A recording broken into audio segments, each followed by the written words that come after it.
우리가 복음을 전할 때 절대 잊어서는 안 되는 것, 그것이 도대체 무엇일까? 그것을 배움으로 인하여 저와 여러분이 이 세상 끝날 때 우리가 하나님 앞에 섰을 때 전해야 할 사람에게 복음을 전하지 못하고 주님 앞에 서는 그런 날이 없게 되기를 주님의 이름으로 축원합니다.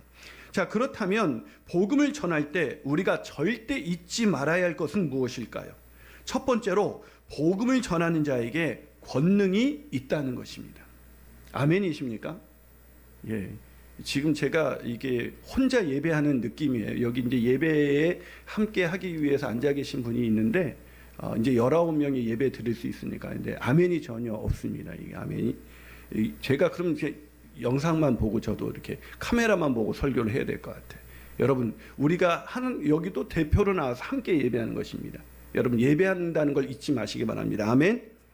자, 복음을 전할 때 우리가 절대 잊지 말아야 할 것은 무엇일까요? 첫 번째, 복음을 전하는 자에게 뭐가 있다고요? 권능이 있다는 것입니다. 자, 본문 3절 앞부분을 같이 한번 읽어보도록 하겠습니다. 자, 본문 3절 앞부분 같이 읽습니다. 시작. 내가 나의 두 증인에게 권세를 주셨으니. 뭘 준다고요? 권세를 주리니 라고 되어 있습니다. 권세, 부럽지 않습니까? 여러분 권세 있으세요? 없는 것 같아요. 그러니까 이게 복음을 잘 못 전하는 것입니다. 우리에게 권세가 있습니다. 목사님이 두 증인에게 있잖아요. 두 증인에게 권세, 권능이 있다고 성경은 말하고 있습니다. 그런데 이 두 증인이 누구냐면 바로 교회 공동체를 가리킵니다. 바로 저와 여러분을 가리키는 말인 것입니다. 자, 이 두 증인이 누군지 제가 해석을 해주죠. 자, 본문 4절입니다. 그들은 이 땅에 주 앞에 서 있는 두 감람나무와 두 촛대라고 되어 있습니다. 누구라고요? 두 감람나무와 두 촛대로 비유하고 있습니다. 이 두 증인을 말이죠. 더 어렵게 느껴지죠? 왜 두 감람나무는 뭐고 두 촛대는 뭔가 이렇게 헷갈리기 시작합니다. 설명을 해드리면 이 두 감람나무의 배경이 되는 이렇게 그 성경 구절이 스가랴서입니다. 이 스가랴서 4장 3절에 이런 구절이 있어요. 그 등잔대 곁에 두 감람나무가 있는데 라고 되어 있습니다. 그런데 이 두 감람나무가 이미 스가랴 4장에서 설명해 주고 있는데 이 사람들이 누구냐면 이어서 스가랴서 4장 14절에서 이르되 이는 기름 부은 받은 자 둘이다라고 말하고 있습니다. 그러니까 두 감람나무는, 여러분 감람나무는 기름을 빼죠. 그래서 그 감람나무 기름에서 촛대에 있는 불을 밝힐 수가 있는 것입니다. 그러니까 감람나무는 기름을 상징합니다. 이 기름 부음 받은 자 둘이 바로 두 감람나무다. 근데 이 스가랴서를 연구하다 보면 이 기름 부음 받은 자가 누구냐면 바로 바벨론의 침략으로 인해서 이 무너진 성전을 다시 재건한 대제사장 여호수아와 유대 총독 수룹바벨, 여러분 들어보셨죠? 이 정도 좀 들어보셔야 됩니다. 수룹바벨, 이 두 사람을 가리키는 말입니다. 그럼 목사님, 여기서 두 증인은 교회가 아니라 이 대제사장 여호수아와 이 유대 총독 수룹바벨이 아닙니까? 비유라니까요. 자, 이 두 감람나무라고만 설명해 주지 않고 두 감람나무와 두 촛대라고 설명하고 있잖아요. 자, 그러니까 상징적으로 중요한 건 그 사람의 이름이 중요한 것이 아니라 이 두 감람나무는 뭐냐면 성령의 기름 부음을 받은 사람들이다라는 뜻인 것입니다. 성령이 그 안에 내주하고 계시는 분들이다라는 뜻인 것입니다. 그럼 두 촛대는 뭘까요? 이 두 촛대는 여러분 제가 요한계시록 1장 할 때 설명 분명히 드렸는데 기억나시나요? 촛대는 뭘 상징한다고요? 예, 정말 이 성경을 읽으셔야 됩니다. 전 기억이 안 나시죠? 예, 기억하는 게 중요하다고 그랬어요. 촛대는 교회를 상징합니다. 7 촛대는 7 교회를 상징하죠. 근데 여기서 두 촛대는 말하는 뭘 의미합니까? 교회를 상징하죠. 그럼 이 두 증인은 두 감람나무와 두 촛대라는 말은 이렇게 정리할 수가 있습니다. 이 두 증인은 성령의 기름 부으심을 받은 바로 교회 공동체. 그 두 증인은 누구라고요? 성령의 기름 부음을 받은 교회 공동체, 바로 저와 여러분을 의미하고 있는 것입니다. 그 이 두 증인, 즉 교회 공동체, 성령의 기름 부음을 받은 이 공동체에 뭐가 있다고 성경이 말하고 있습니까? 바로 권능이 있다는 것입니다. 그래서 오늘 본문 5절과 6절은 계속해서 이렇게 말합니다. 만일 누구든지 그를 해하고자 하면 그들의 입에서 불이 나와서 그들의 원수를 삼켜버릴 것이요 누구든지 그들을 해하고자 하면 반드시 그와 같이 죽임을 당하리라. 그들이 권능을 가지고 하늘을 닫아 그 예언하는 날 동안 비가 오지 못하게 하고 또 권능을 가지고